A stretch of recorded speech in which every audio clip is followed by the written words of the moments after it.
Махаббат қызық хикая.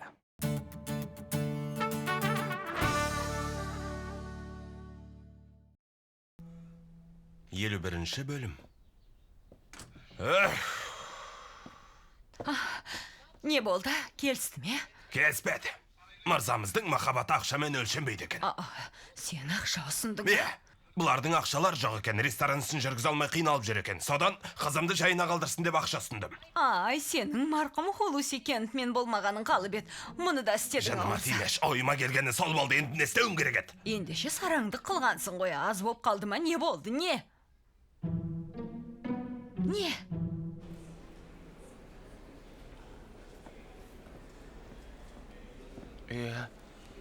Робот сурет салғызбайсыздар ма? Түрін көрмедім дедің ғой, бауырым. Көрмедім. Бірақ көргендер егді деді. Егді әйел екен. Тамаша, күдіктілер саны қысқарды. Рас па? Бауырым, Стамбулдың өзінде ондай әйелдердің саны 1 миллионнан асады.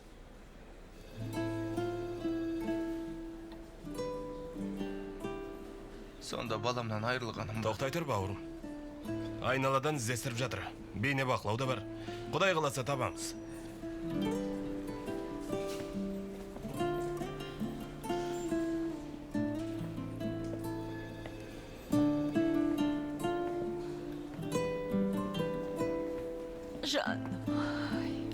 Жаным, жаным сол. Ой, Алла.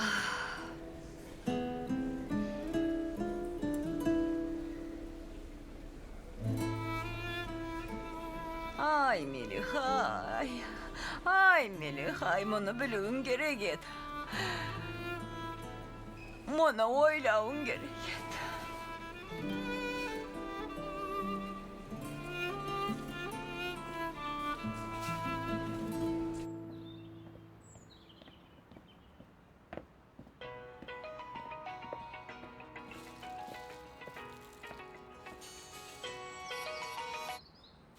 Тыңдап тұрым, Жансу. Үстелді қайда қоятындарыңды мен қайдан білейін? Жоқ. Ол жаққа қойма. Бюлент қайда? Ресторанда емес пе? Хабарласатын уақытты тапқан екенсің, Жансу. Бос емеспіз, қолымыз бос емес, сөйлесе алмаймыз. Қастарыңда бюлент жоқ па? Демек, Синан жерді саттық деп ойлайды. Ресторанды сақтап қалу үшін, я? Дәл солай, тәтешім. Ал сендер осы ойынды бұзба дейсіңдер, солай ма? Өтініп отырмыз. Тіпті керек болса жалынамыз. Көп рахмет. Өкінішке орай мен бұған келісе алмайым. Әпке, келіспесеңіз, Синан бізге ренжіп қалады. Едіңізші. Балам, онсыз да сыртынан іс қылып ренжіткен екенсіңдер, енді бұл өтірікке мені де ортақ қылмақсыңдар, болмайды. Дұрыс қой, бірақ өтіріктің де өтірігі бар. Бұл зиянсыз өтірік қой. Ешқандай ұрыс шықпас үшін айтылған болмашы өтірік. Ештеңе етпейді. Зиянсыз өтірігіңді түсінбеймін, жаным. Мен өтірік айта алмайым, Бюлентші. София әпке, өтінем келсіңізші. Яғни, бәлкім Синан сізден ештеңе сұрамайтын шығар. Сіз де өтірік айтуға мәжбүр болмайсыз. Осылайша күнәға батпайсыз. Біздің де арамыз ашылмайды. Дәл солай. Түсінесіз бе? Синан біздің бетімізге қарамай қояды, шын айтам. Осы бюленттің жұмысы бітпейді. Ресторанға бұғалтыр келетін еді. Ой, миым ашып кетті ғой. Ресторанда шаруан бастан асады. Қазір, айта бер, Серкам. Мен де кофемді ішіп болғасын кетем, қалқам. Тыңдаңызшы, қолыңыздан келетін көмекті аямаңызшы.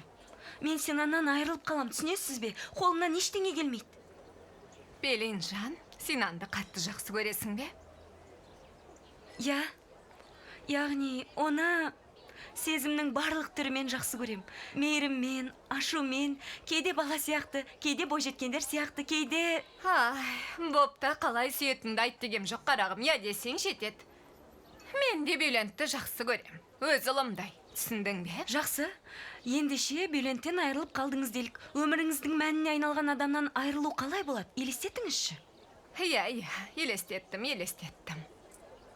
Мақұл, саған көмектесем. Бірақ... Қандай шарт қойсаңыз да келсем, бірден келсем. Тамаша. Бülentпен Başak'ta ayırasın. не Şartımda естідің. Өзің шеш. құдай үшін олай демеңізші. Башак менің ең жақын құрбым. Мен мұндай иттікті ешкімге істемеймін, әсіресе Башакқа. Ендеше мына Синанан айырылмас үшін жасалған құрбандық деп ойла. Ол қолыңнан келмесе Синанан айырыласың. Таңда. Олай істемеңізші, өтінем. Мен ештеңе істемеймін, қарағым, сен істейсің. Таңда. Синан ба, Başak ба?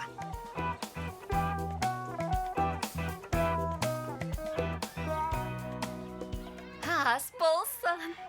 Қарнымның ашқаны сонша мүлдем сөйлегім келмей отыр. Құдай ақа. Қолың дерт көрмесін, ханшайымым. Саябақтан шықтық, бірақ бастырма жақты көрмедік. Ана жақпен бір айналып қайтайық.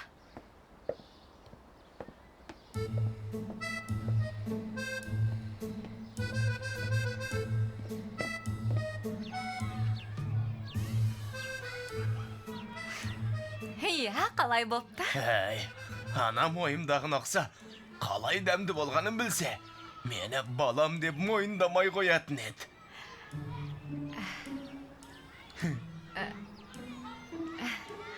Түсінбедім. Яғни мен өмірімде мұндай дәмді бөрік жемеппін дегім келді.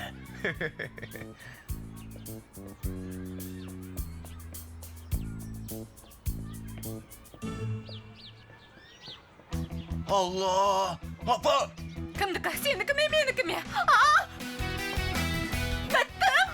Мен де біттім! Ай, көрсетем саған, Мираль, көрсетем! Ей, қызым, алыстан көретін көзілдіргім үйде, қасыңдағы кім? Ай, қасыңдағы кім дейм? Жаныңды шығарам сен қыздың. Кім дейм жаныңдағы, а?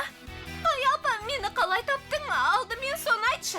Маған кинодағыдай жауап берме. Сұраққа сұрақпен жауап берме. Кім екенін тап, қазір айтып бересің маған. Ту, апа, түрін көрген жоқсың ба? Көзілдірігім жоқ, қалай көреді екем? Жақсы болған екен, не ғой? Ай, апа, бір бейшараға жаным ашып кетті. Үйі жоқ, күйі жоқ. Бөректің иісін сезген шығар дедім, содан шамалы бөрек бердім оған. Болды.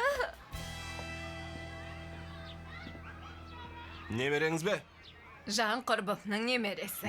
Көршіміз ғой. Бірдеңе білдірді ме?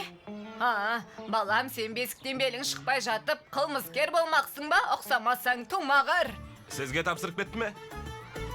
Жоқ. Ал ата-анасының хабары бар ма? Мені тергеп тұрсыңдар ма, шырақтарым? Әже, уақытымызды алмаңыз. Тыңда, балам. Махаламызға барайық, сонда көресіңдер ғой. Мынаның есіге малжыған ау. Мен ол жағын білмеймін, бауырым. Бөлімшеге апаруымыз керек. Әже, үстіңізден арыз түсті. Бізбен бірге бөлімшеге баруыңыз керек. Құдай сақтасын. Ай, мен шыбын жанға зияны жоқ әйелмін.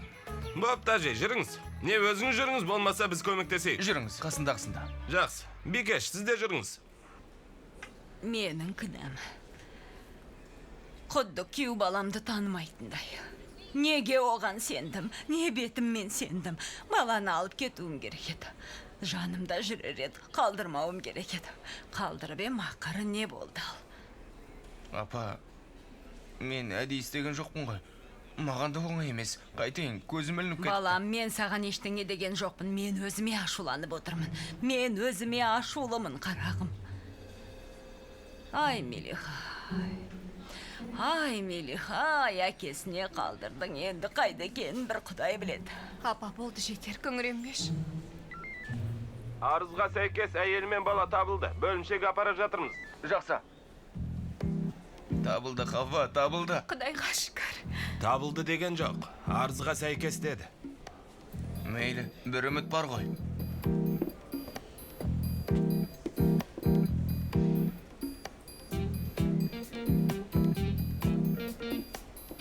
Көршімнің немересі депті.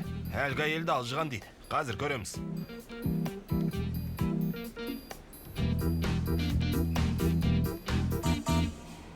Көрдің бе?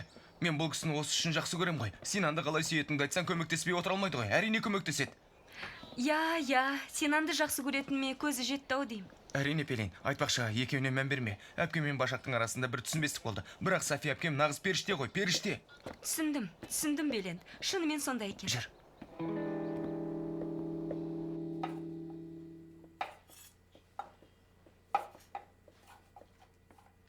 Жаным, Бауырым, іске сәт. Дәл бүгін жоғалып кету керек пе еді? келдік қой жаным. Екеуің бірге медіңдер? Жоқ. Есік аузында жолығып қалдық, көмектесуге келді. Керемет кеш болатынын естідім. Осында біраз уақыт тәжірибеден өткендіктен көмектесуге келдім. Мейлі онда. Серкан қайтайын, сендерге жұмыс берсін. Қыздар да келеді. Ендеше маған жұмыс қалмады ғой. Мен барайын, аяққа оратылып қайтем. Сенің ісің біз жұмыс істеп жүргенде қасымызда жүріп күлдіру болсын, Беленшан. Ай, түк күлкілі емес. Балықтарға әзіл айтса, мұздатқышсыз-ақ қатып қалады. Сүйкімсіз, келмесең болмайды ғой. Бірдеңеден құр қалатындай. Құр сөзбен іс бітпейді. Қане барыңдар. Марш. Көп болады, шефім. Кеттік онда.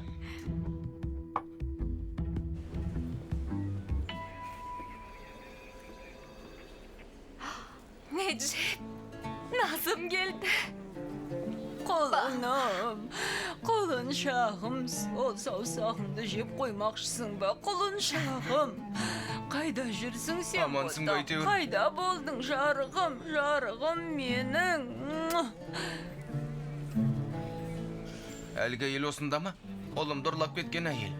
Hay, anamda Nazım ұрлап кетті десеңіз бір жөн қойым полицей мырза. Жақсы, жүріңіздер енді, жүріңіз әжей. Шашмақ түскен кемпірмін. Осы жасқа келгенде триллион берсеңде де алмайм ол баланы. Мақұл әжей, қане. Ай, Хафизай.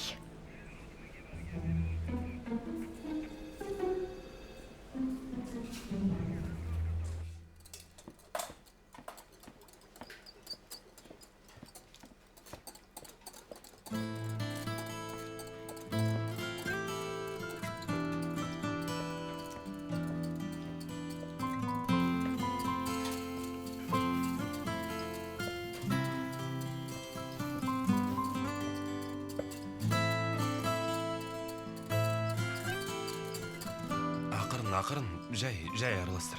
Ақырын. Онды қопсытып жібересің. Олай емес, бұлай емес. Енді қалай? Бұлай. Ұста, қанекей. Осылай. Мына жерден ұста, енді араластыр.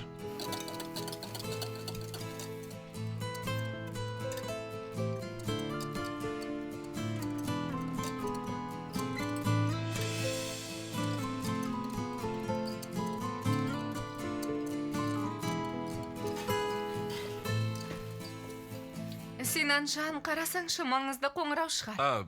Рахмет. Сен Үндістаннан неге келдің? Неге? Сонша ел аралап жүріп, бір кесел жұқтырмадың ба? Кетем десең, бар ақшамды жиып беререм. Есіңде ме? Үстіне ішімдік төккен әйел ғой. Синан, онда сәлем айт. Жоқ, тоқтай тұр, ештеңе айтпа. Немесе... Сәлеметсіз бе? Қалайсыз?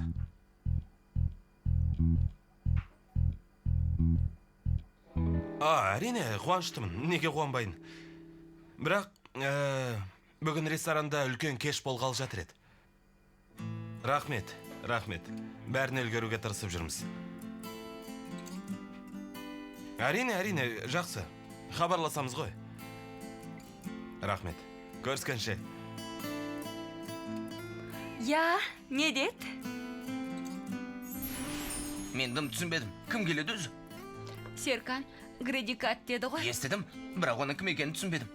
Серкан, оның кім екенін түсінсең, қуаныштан жүрегің жарылып кететін шығар. Алла. Әлемге әйгілі блогер, Серканжан. Шәфім, рас па, сайыста жеңгеніңіз жақсы болды ғой. Бірақ сендер қатты есіріп кетпеңдер, жарай ма? Қатты қуанбаңдар. Айналаға мұқият болыңдар. Жұмысты бар күштеріңді салып істеңдер. Егер осы блогердің көңілінен шықсақ, барлығың менен бір күн дем аласыңдар. Іске кірісіңдер. Бұл кісі біздің көтерілуімізге сеп болуы мүмкін. Сондықтан оны жақсылап күткеніміз өзімізге пайдалы. Дәл солай. Күнделікті клиентке бір рет көңіл бөлсеңдер, бұған 10 есе, 20 есе, 30 есе көңіл бөліңдер. Жандарыңды сал күтіңдер, жарай ма? Түсінікті Бриллиант аға, жақсы. Түсінікті емес, Бриллиант ағасы. Күнделікті істеріңді істей беріңдер. Бриллиант әзілдеді. Мен барлығыңа сенем. Бәрі дұрыс ау, бірақ бұл кісіні қалай танимыз? Бұл кісінің суреттерін әдейі көрсетпейді екен, жұрттың өсегіне қалмас үшін. Бірде бір жан суретке түсірмеген бе сонда? Қыздар ресторандарда көп жүретін болса, әйтеуір біреуі суретке түсірген шығар, іздеуді жалғастырыңдар. Қыздар, ақпаратты қалай табатынымды сендер жақсы білесіңдер ғой. Мен жоқ десем жоқ. Досың қалай жоқ? Қазіргі заманда ит пен мысықтың да парақшасы бар. Мына кісіде де бар анық, бірақ табалар емеспін. Кім екенін қайтесің, Бриллиант, қоя бер. Сен арқаңды кеңге сап жүрсің. Бірақ осы ресторанның жабылып қалуына сол блогердің бір ауыз теріс пікірі жетіп тұр. Айтса шындықты айтатын шығар, қайтеміз енді. Нашар емес екенімізді білесің ғой. Бриллиант, уайымсыз жүргенінде содан. Біз өз жұмысымызды істейміз, және ісімізді білеміз. Сен де алаңдама. Сенің бұл блогерді құпия жан дейді ғой. Бір ерекшелігі бар анық. Соны тауып алсақ қолға түсірсек болды ғой. Бірақ таба алмай тұрмын. Таппай тұрмын. Таппадым. Бұл кісі барған жерінде байқатпай шанышқымен пышақты жерге тастайды екен. Мәссаған. Жансу, сен сервиске шықпа, өзім барам. Серкан, ақмақ болма, бұл ондай нәрсе емес. Ол даяшыларды сынайды екен, жаңа шанышқыны қаншалықты тез әкеледі екен деп. Солай десеңші. Қайдан білейін, алғаш естігенде бір түрлі көрінді. Қандайсың? Бірден жаман ойламасаңшы. Бір жағынан жаныма жағып кетті. Әй, бұл кісінің сүйіп жейтін тәттісі жоқ па екен? Ащы болсын, тәтті болсын дегендей. Таптым досым, ақыры таптым. Бұл кісі тәттіні жақсы көреді екен, сүйіп жейді екен. Жақсы болды. Иә, мен де айына бір рет тәтті жеп тұрам, ол кісіні жақсы түсінем. Мен мұны білгем. Ақыры біледі екенсің, неге айтпадың? Сен де ресторан басқарасың ғой, білетін шығарсың дедім. Ең әйгілі блогер ғой Бриллиант, тіпті мен де білем. Айтпақшы, бұл әлгі кім емес пе?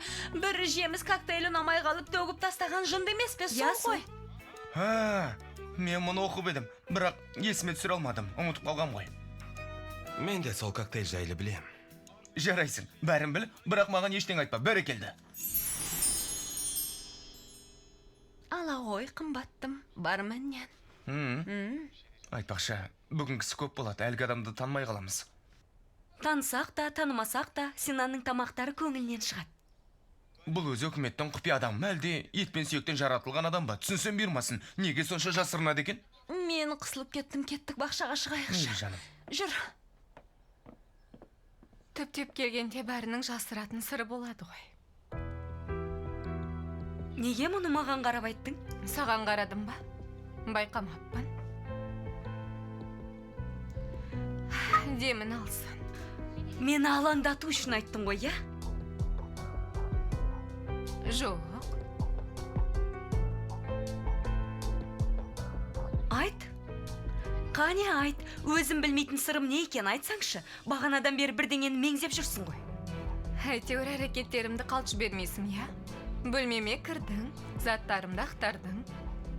Бәлкім бір дәлел тауып Синанға көрсетейім деп ойладым. Тоқта Пилин. Алдымен мені ұрлатқызған сенсің деп жала жаптың. Бұл аздай ең жақын досымды маған жауғып қоймақшысың. Мұны біле тұра сенімен бет жыртысқан жоқ па? Сенің ісің болмаса, неге дәлелдегің келмейді? Синан маған сенеді. Қалғанының не ойлайтыны қызықтырмайды.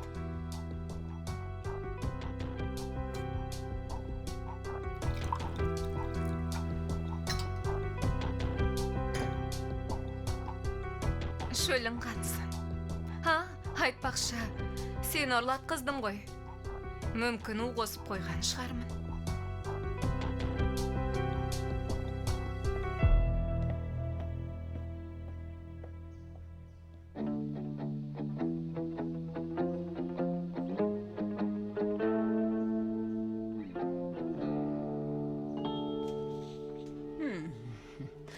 Oğlum, canım, алтыным менің, жарығым келіпті ғой, балапаным келіпті ғой, айналып қана кетейін. Бері қараш, Мераль. Қызым, сен шешеңнің телефонына ай сайын ақша салмайтын бең? Әй, Хафиза, сенікі не? Адам хабарласып айтпай ма? Телефон соғу қиын ба? Тәтешім, апам менсіз түймелерін көрмейді ғой содан. Қандай бәлеге ұрынсам да ақ пейілімнен ұрынам ғой. Балаңды тастап кетсем басқа біреу ұрлап кетер еді. Күйеу балаң есі кетіп ұйықтап жатты. Қорлынан бүкіл көгершін ұшып кеткен. Бап. Болды. Жетер, Құдай үшін айта бермеңіздерші. Онсыз да есеңгіреп отырмын. Құдай сақтасын. Иә, өтті де кетті. Қараш, әкесі сені сағынып қапты. Қараш. Құлыным мені. Әй қыз, сенікі не қыдырыс айдың күннің аманында тапатал түсте сайбақта не қып жүрсің? Жай бармай біздің баланы көріп қапсың. Бұл Меральдың ісі, Меральдың кінәсі. Жылдым үйден қашқандай боп кетті ғой. Тәтеме барам деп. Мен де ізінен аңдап шықтым. Апа, үйсіз адам дедім ғой. Үйсізігім қандай адам? Кездесіп жүрген адамы. Я Алла тағалам, күнәсін кешіре көр. Мерай сондай іс қылушы ме еді, Хафиза тәте? Сол ғой, тәте жақсылық жасайын деп бардым. Қайыршы адамға тамақ бердім, апам соны айтып отыр. Ой, Алла, онда тұрған не бар екен, жап-жас қыз ғой. Әдептен аспаса, көргенсізді қылмаса, бұл қыздың сөйлесетінде, кездесетінде жігіті болады, солай емес пе? Дегенмен, әкеліп шешеңмен таныстыр. Бұл бишараны да ойласаңшы қалқам, саған алаңдайды ғой, ха? Яғни сені кімге тапсыратынын білуге хақысы бар. Құдай ақы. Бір күні біреуді жетектеп әкелесін. Осыны сүйем, осыған тұрмысқа шығам деп, Синан сияқты жігіт керек емес. Әлгі қызды бүкіл елге масқара қылды. Теріс батамды берем өйтсең.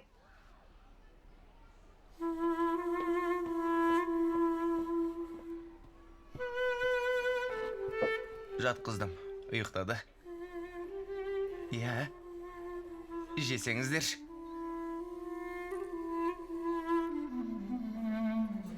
Қош келдіңіздер.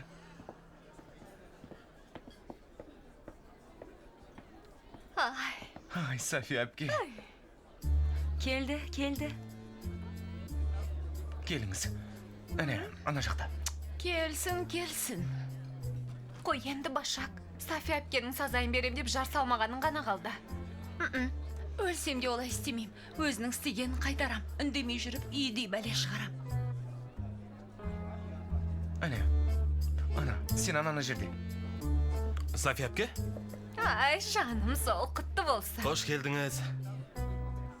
Ресторандарың әдем екен, керемет. Синаның аспаз екенін білесіз ғой, бәрі қатып кетті. Иә, керемет. София әпке, ақыр кеп қалған екенсіз, алғысымды айтайын. Яғни, Филия сіздің арқаңызда аман қалды. О не дегенің? Сендерге жанымды беруге әзірмін, жер дегенің не тәйір? Қанен Башак, бізді жерге қаратпа, жеңіспен орал. О, қараңдар, София әпкеміз кепті ғой, шынымен білмей қалдық. Қош келдіңіз. Қош көрдік. Жаным. Башак жан, журнал мұқабасынан түскендей боп тұрсың. Қанша айтқым келмесе де, ғажап сұлысың. Саған көзмоншақ тағып қою керек. Сіздің сұлулығыңыздың қасында менікі түк емес қой, әпкетай. Рахмет, жаным. Әпкетай дегенде шын жүрегіммен айттым. Мейлі, Мына жаққа өтеміз бе? мақыл. Келгеніңіз жақсы болды. Мен де өз көзіме сен алмай тұрмын. Хакандікі жөн екен.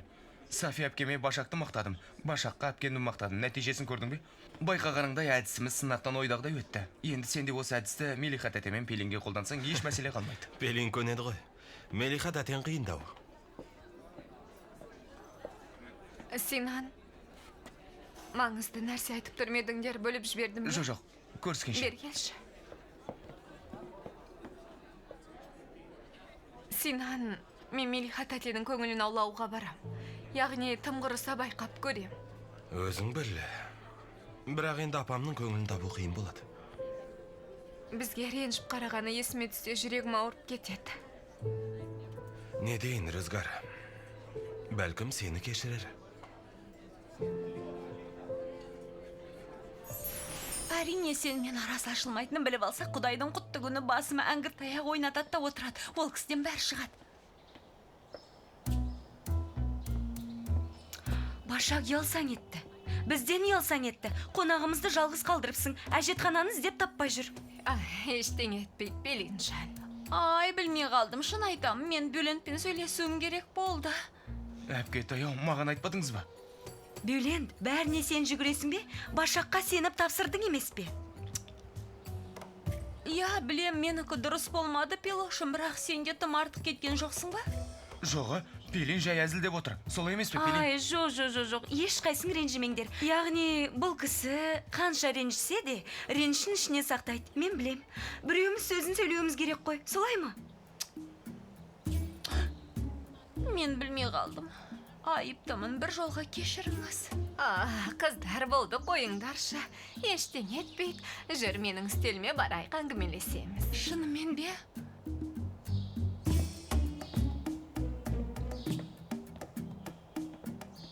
Пелин, сен неге шағыстырып отырсың? Бізде не ақың бар? Өздері кеше ғана татуласты ғой, не істемек ойың бар? Мен де тату болсын деген оймен айттым. Башақтың ісі дұрыс па? Бөлент, үйлену оңай, үй болу қиын. Ертең бұдан да үлкен мәселелер туындайды. Мен саған көмектескім келді. Көмектеспей ақ қой, Пелин. Дәл бұлай көмектеспей ақ қой, Құдай үшін. Екеуін көріп білейінші.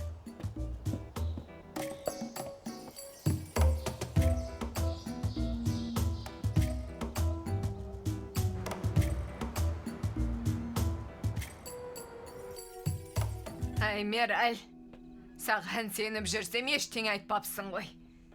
Айтсаңшы, ресторанда болған жайты Хидошқа айтпадым деп. Апа, тәтеме бармақшы едім ғой, қай уақытта айтам? Қызым, аяқ киіміңді кейде, алдыма түс. Бүтпей қалған шаруаны бітіресің. Ай,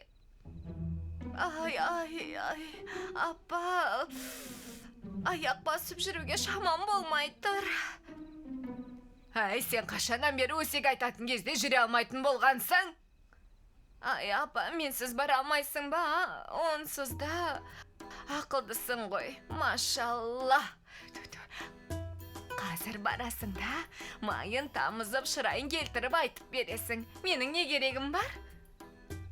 Мейлі онда, тыңда, егер шығатын болсаң, кілтіңді алып шық. Жақсы көріскенше, апа.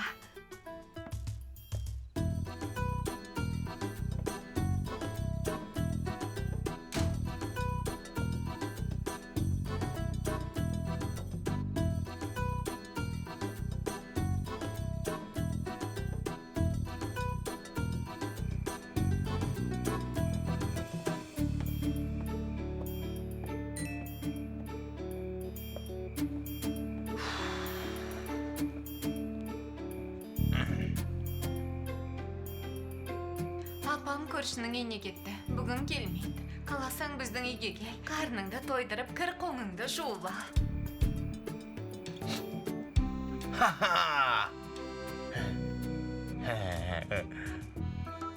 Бара жатырмын.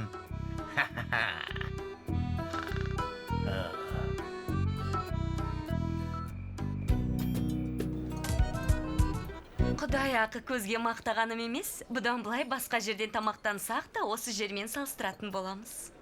Рахмет, келіп тұрыңыздар. Жақсы. Қуаныштымыз. Ас болсын. Рахмет. Ас болсын. Әлгі блогер қашан келеді? Білмеймін. Есік алдына Пелинді қойдым. Дұрыс тамақтанатындардың терісі әдемі болады екен. Пелин біледі. Дереу келсе бізге айтады. Мұнда. Сіздің үстеліңіз ана бұрыштағы екінші үстел. Өтіңіз. Қош келдіңіз. Қош көрдік. Таңғұт Синан Илмаз шефтің рестораны осы ма? Я, осы ресторан. Кідіре тұрыңызшы. Есіміңізді сұрасам бола ма? Тізімге қарап орныңызды көрсетейін деп ем. Бұл тізімнен таба алмайсыз. Мен де айтқым келмейді. Кіргізбейсіздер ме? Жоқ, о не дегеніңіз? Бір кешіміз бар еді, сізді қонақтардың бірі деп ойладым. Қонақ емеспін, қарындас.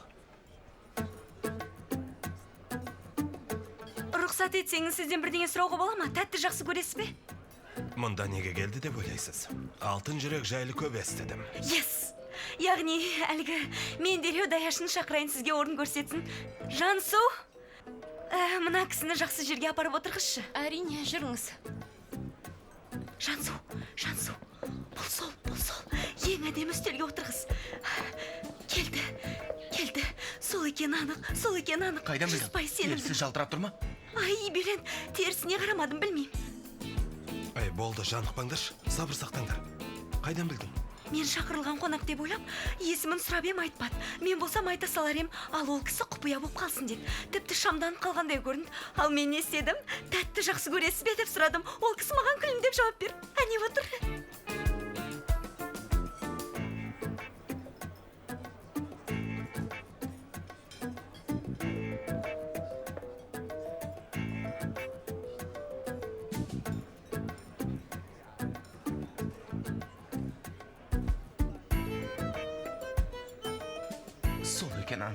Сол екен анық.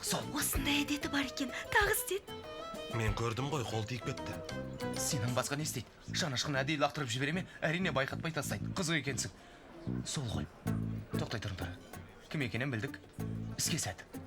Көп рахмет.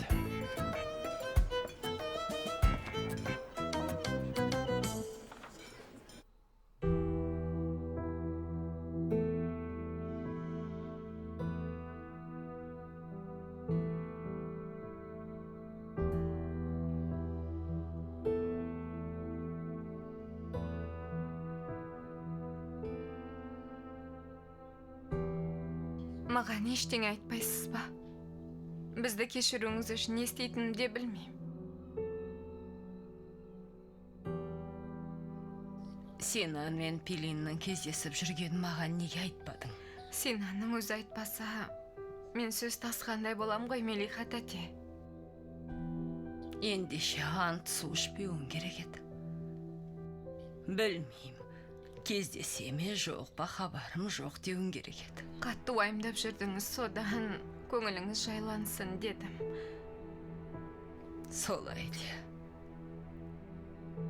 Көңілім жайланып па енді? Осы дұрыс болды ма? Туыстарымның бетіне қарай алмайтын болдым. Көшеге шыға алмайтындай қылдыңдар. Біреуің баламсың, біреуің баламдай көрген қызымсың. Көзімді бақырайтып қойып өтірік айттыңдар. Өзіңді менің орныма қойшы. Сен болсаң кешіре аласың ба?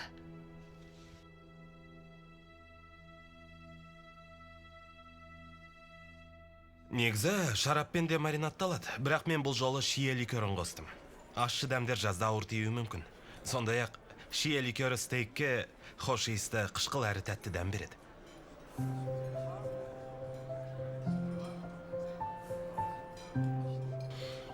Тамаша бопты, керемет. Тамаша. Қонағымыз шынымен риза болып отыр. Жақсы болды. Иә, бұл бір біткен іс болды. Қолыңыз дерт көрмесін. Ас болсын, рахмет. Неге тұрсыз, отырсаңызшы? Жақсы. Мұндай дәмді ет жемеппін. Башақжан, Бюлен екеуің тойды осында жасамақсыңдар ма?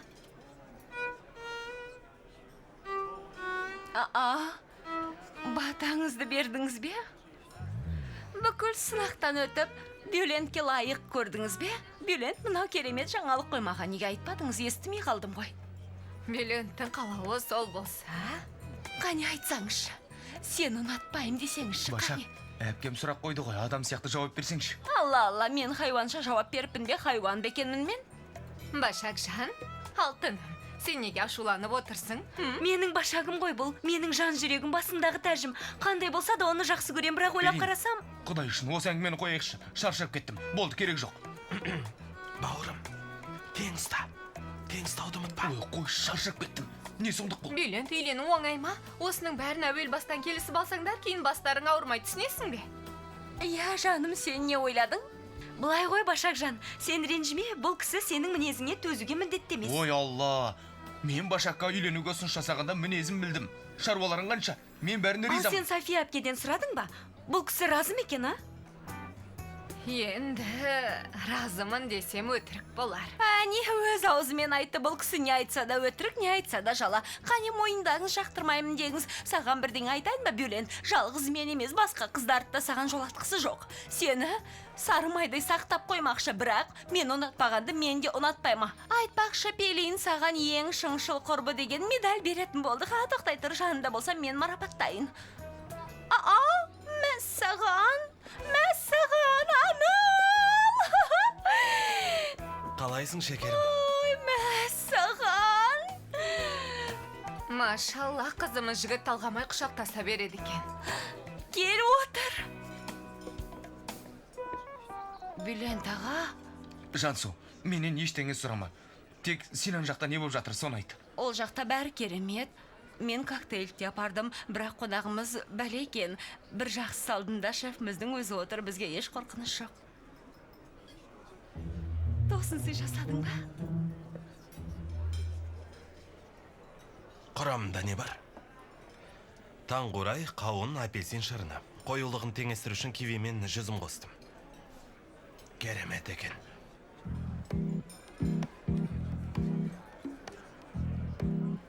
Тағы біреуін алсам бола ма? Даяшыларға айтайын, әкелсін.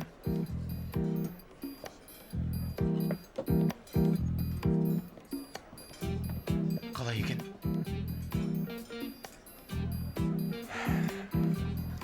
Ұнапты. Жақсы. Бülent, саған бірден айтайын ба? Бұл ешқандай гурман емес. Жоқ, мен саған айтайын. Бұл нағыз гурман. Тіпті сенің өзің күнделікті клиенттердің бірі деп қабылдасаң, онда әлгі блогердің өзі. Дұрыс жолдамыз, бәрі керемет. Осылай жалғастырайық.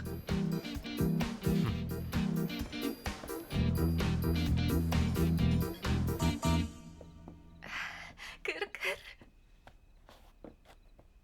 Ай, қоқыстың ішінде жатқанбысың?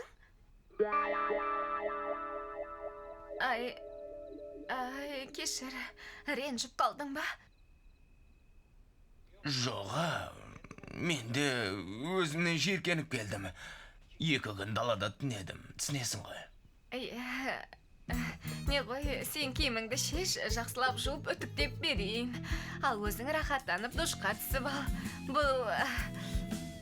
Бұл жерде емес. Мен лас киіммен ішке кірмейін. Сасып кетер деп. Не ғой, мен көзімді жұмайын. Шешіп болған соң осында ғой. Қарамайым.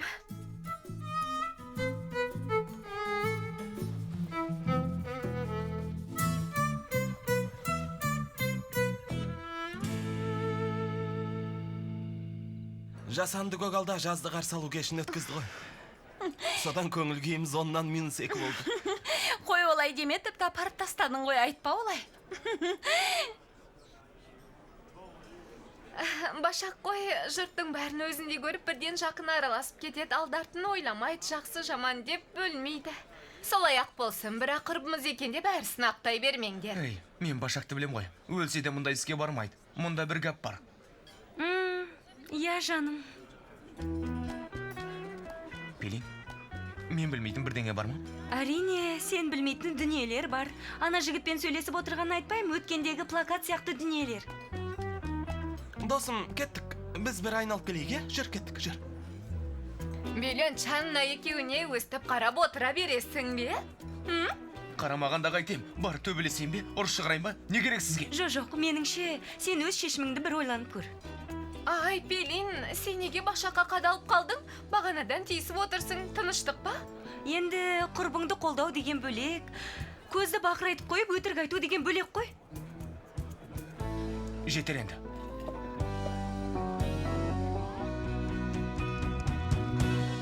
Жүр, Башақ. Не болды, отырған жерінен су шықты ма, не болды? Башақ, сен мені туысымның алдына қандай күйге түсіргеніңді білесің бе? Оны біліп қайтем. Тоқта қарап көрейін. Ай, мұнда да жоқ екен, маған бәрібір екен ғой, сосын.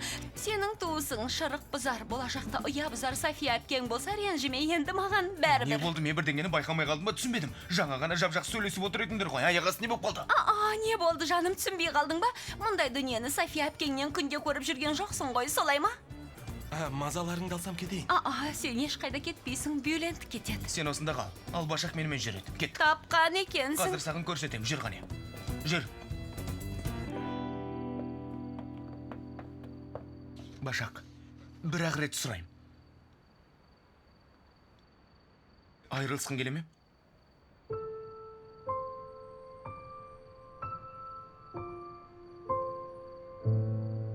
Пелен, жаңағысың не құрбылыққа, не туыстыққа жатпайды, ұят қылдың. Сонда мен кінәлімін бе? Жұртқа тыныштық бермейтін Башақ емес. Ай, Пеленжан, бір арызың, бір шағымың болса, жұрттың көзінше жайып салудың керегі жоқ еді. Бірақ София әпке білмейді ғой. Яғни ақыры үйленеді екен, бұл кісі де білу керек, солай ма? Жаңаға қылығынан кейін үйленіп үйленбейтіндері де не ғайбыл.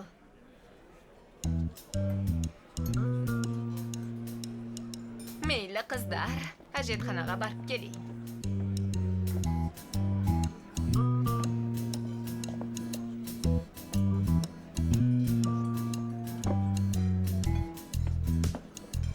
Кешар ханым, Кеш шарық айта беріңіз. тыңдаңыз, менің ешқандай арам ойым жоқ. Ренжімесеңіз, бұл кеште маған серік бола аласыз ба?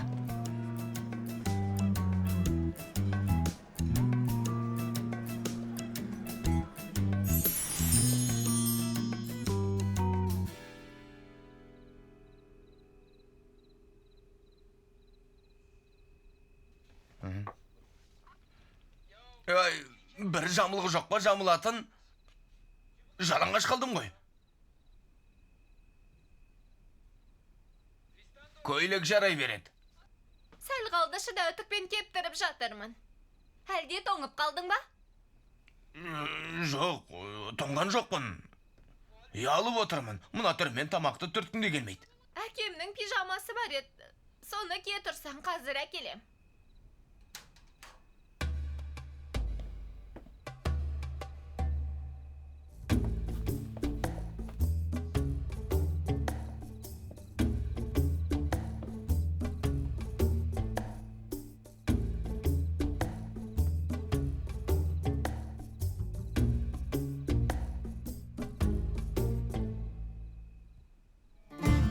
Allah! Yeliz! Ойбай, аттан оған түсті. Апа! Енді қайттық. Башақ, жауап бер. Айырылысқың келе ме? Мен сені сүйіп едім. Бірақ сені сүю үшін мені ұнатпайтын туыстарыңды жақсы көруге, олар маған не істесе де көнуге міндетті болатынымды білген жоқпын. Енді білдім.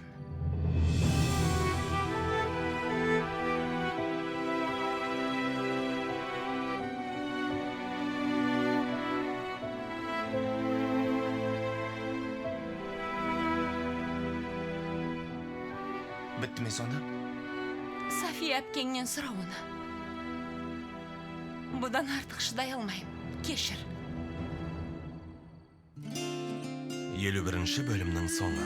Фильмді қазақ тіліне аударған 7-ші арна. 2024 жыл.